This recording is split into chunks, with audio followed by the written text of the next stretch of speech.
Hello YouTube family, Minnie here. Thank you for joining me today. In this video, I want to show you guys how to make these adorable little boxes. These are made with 12 by 12 double-sided paper, and they need to be round in shape, which gives the little curved shape on the top and the bottom.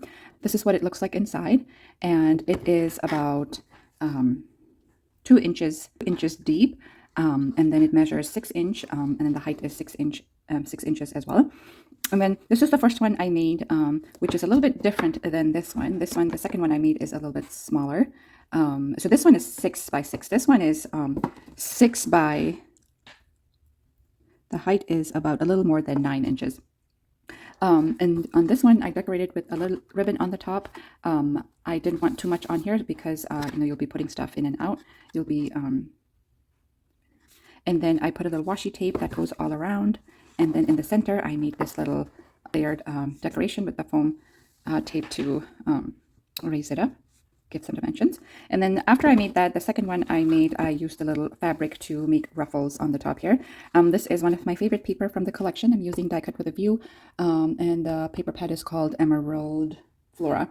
And so I used the little, I think it was probably about 1 inch piece of strip of fabric that I kind of ruffled it up on the top, and this is what it looks like. I kind of layered another piece of paper over that so it doesn't look messy on the inside. And then I wrapped the same fabric around and then added this little yellow colored key in the kind of off-centered there. And this is good to store and organize things around the house. You can also put like stickers, ephemeras to kind of store like so. You can also use this as a gift box, like a little filler in there. And then I'm just going to pull out some of the things that I've made in the past to kind of show you guys, give you some ideas. So I just made this soap recently. I haven't put a label on it yet. I have this little notebook. It's kind of like a little self-care kind of a box I'm doing here. A little bookmark that I made with previous collection of papers. I'm going to put this down so that you can see better. I made this little crocheted purse with a little wristlet and a little chapstick holder. So something like that can kind of put it in the back, go in the back. Okay, so something like this would look really nice, like as a little self-care box. So that's what I have in mind for today's video. And I'm using this little circle punch here. This is from We Are Memory Keepers. I recently hauled this from American Crafts when they had the vault sale, and I'm trying to be mindful of using the little tools that I've hoarded. So I wanted to show how I make those boxes using this tool here. You don't have to have this tool in order to make this box. You can use any items in your house that you have that is 12 inches big to help you cut the round shape that is 12 inches in diameter. But like I said, since I have this tool, I want to use what I have. So I wanted to showcase this little tool in this video. Okay, so I have this 12 by 12 inch paper here. This is actually 12 by 12.5, or yeah, 12 by 12.5, because you have this little strip here that has the hole. So it's a little bit bigger, but that's okay, because that way it's easy for me to measure. It's easy for me to get a good round shape, good circle shape. And when you're picking the paper for this project, you want to pick a non-directional paper and a paper that you like both sides. If you want to use directional paper, it can't be directional on both sides. Just one side, if it's directional, you can try to make the directional side the inside part, like this part. So it'll still sort of work because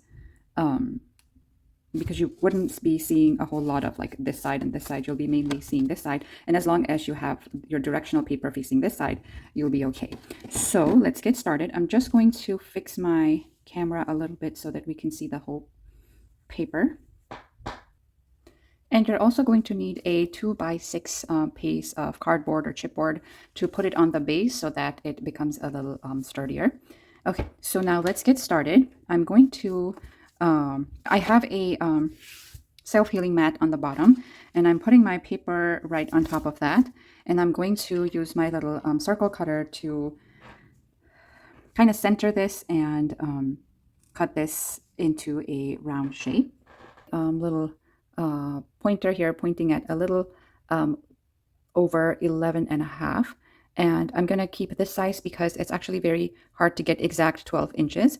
And because your blade might go over your edge of the paper. So this is the size I want to work with. It's just easier to get a nice round shape. This is what it looks like on the back. There's your little blade here, and then there's extra blades stored inside. I'm going to center this as much as possible, and then the design on my paper actually helps me because it's got the little diamond shapes. And I'm just gonna press this down and kind of lift it up and just kind of go over to see over here.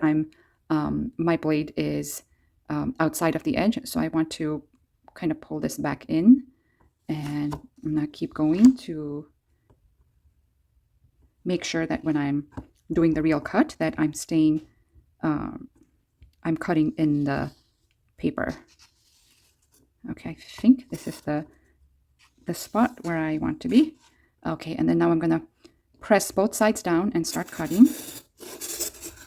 See, I'm as you can see right here, I didn't make it all the way around. Like here, I have this edge, and on this side,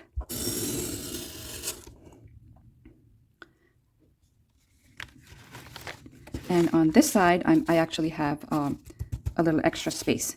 So it is okay. It's not that big of a deal because we can hide it. The only place we need like a super clean cut is just like one side. You only need this top to have a nice clean side. Even if you see on the bottom part here, I have this part is not all the way straight either. It'll require me to play with this thing a little bit more, but for now, I'm happy with what I have. Now I'm looking at this, so one side is straight and then the other side has the little hole. I need the hole to be on one of the sides so that it hides inside of here. So I'm gonna place this on one side, and I'm okay with the little straight cut on the bottom. So at this point, I'm going to get my scoreboard out, and I'm going to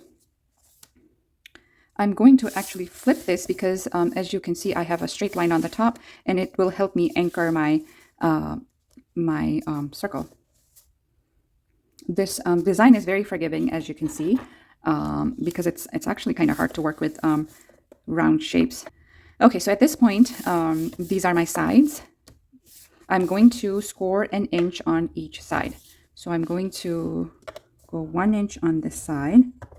Now, as you know that our circle is not all the way 12 inches, so it'll be hard to get 1 inch from this side. So what I typically just do is flip it over and get a nice 1 inch on this side.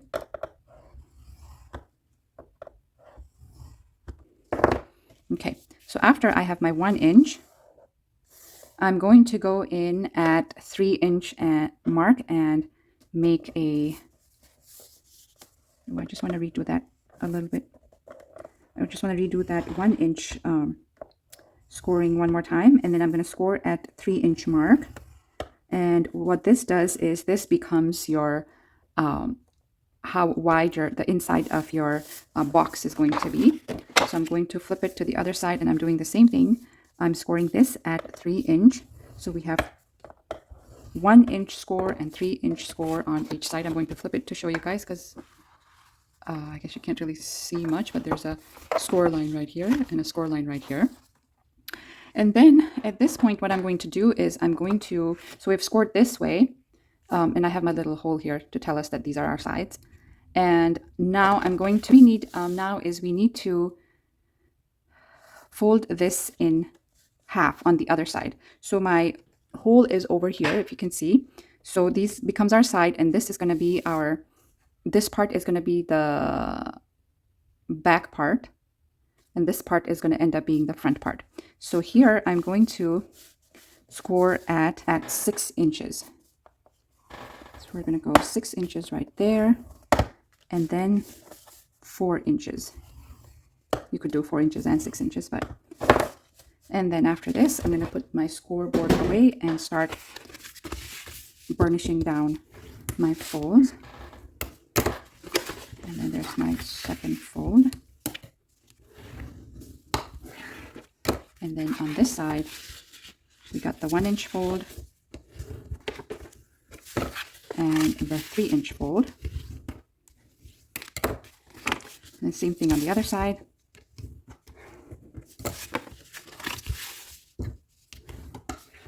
Okay, so our paper is somewhat turning into the box shape.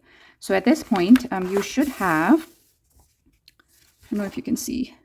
So there's our middle piece here. You know what I'm going to do? I'm going to stick my 2 by 6 inch cardboard in the middle so that you can see what's going on better. So we should have a 2 by, oh, you know what?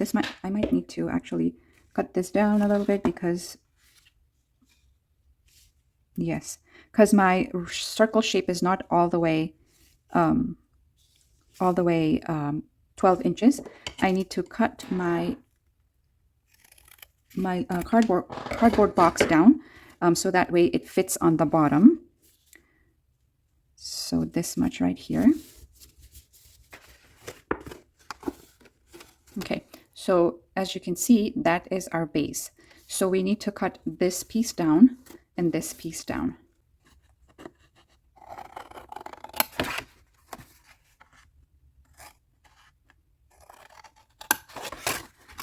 So there's that piece, and then I'm going to do the same thing on the other side.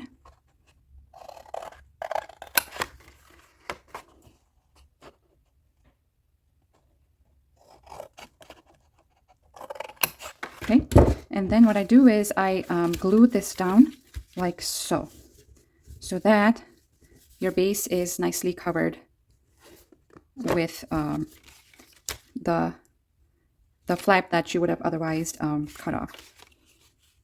So I'm going to glue this section and this section like that, and then do the same thing on this side.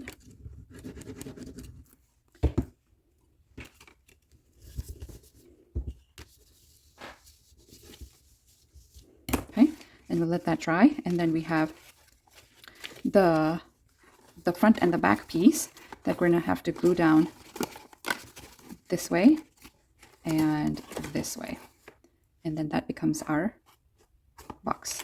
Okay, so I'm going to take my glue and put some glue on this portion, the little 1-inch curved space, and then I'm going to bring my front piece and glue it together. So it's kind of sticking on this part. And then same on this side. And then we can cut this extra flap here so that our edge, so that it ends like right here. So this part can be cut off, or if you want to, you can keep it, but it doesn't really have much use. So I'm just going to take this piece off.